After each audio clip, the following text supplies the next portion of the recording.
And then we're going to have some peppers. Of course, peppers season right now. The red pepper is going to start in August. We're pretty much close to it, so you'll start to see them going down in price as well. If you ever want to have like a red pepper, just in the winter, you'll definitely notice a difference in price from the green ones and the red ones. But now in August, this when we're really starting in this region, all these beautiful red field peppers and you name it, all different varieties as well, so do try them. These ones will go raw. If you want to grill them a little bit, you go ahead and try them too. But I do think it's a little bit of a mix. We want to provide some smoky flavor.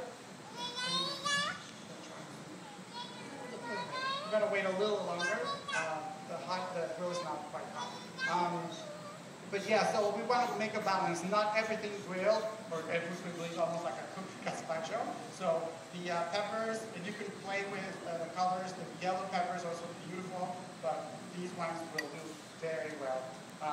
So basic technique for cutting a pepper and making it as neat as possible. Just slice the top and slice the bottom. And then with your knife go on sideways and break sort of the shell open. And go around and just sort of like unfurl it. That way you get as little seeds in your cutting board. If you go and put the seeds in the recipe, and especially as we're going to blend them, the seeds can be a little bitter, so it's not recommended to use the seeds. Same thing with the pit. The little white part that has in between where the seeds hold, that can be a little bit bitter too.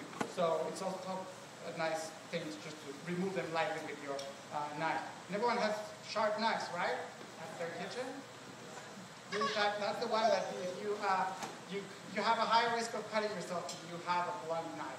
And you'll start like sort of like pushing it and shoving and the pepper, and believe me, it's not pretty. But you do that. But anyway, so again, just cut it like that and go around, and it becomes like whole thing. So you really don't need all the little seeds. And do use everything, right? For example, in this particular recipe, what you could do is roughly chop the tops,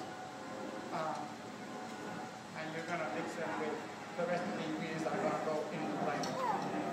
And it's also your choice about the way you want to make your gazpacho. You have two ways: blending all of the ingredients together, and we'll continue talking about the ingredients as we go, or also keep separate a little bit of each of the ingredient as a garnish. Slightly cut. So here we have the green peppers. We're going to put a little bit of the red peppers. So you can keep them separate or mix them together, but that would be your garnish. If you want the chunky version of the gazpacho. If you want a smooth one, you can just blend all of the ingredients very well, and that'll be pretty good as is. You can garnish them with other things. We'll provide you with a couple of other alternatives on garnishing this recipe or finishing it, but just as itself, this is an amazing, nice, refreshing lunch. You can have that with a couple, like some grilled slices of bread, and you're ready to go for a nice lunch, even brunch in the summer.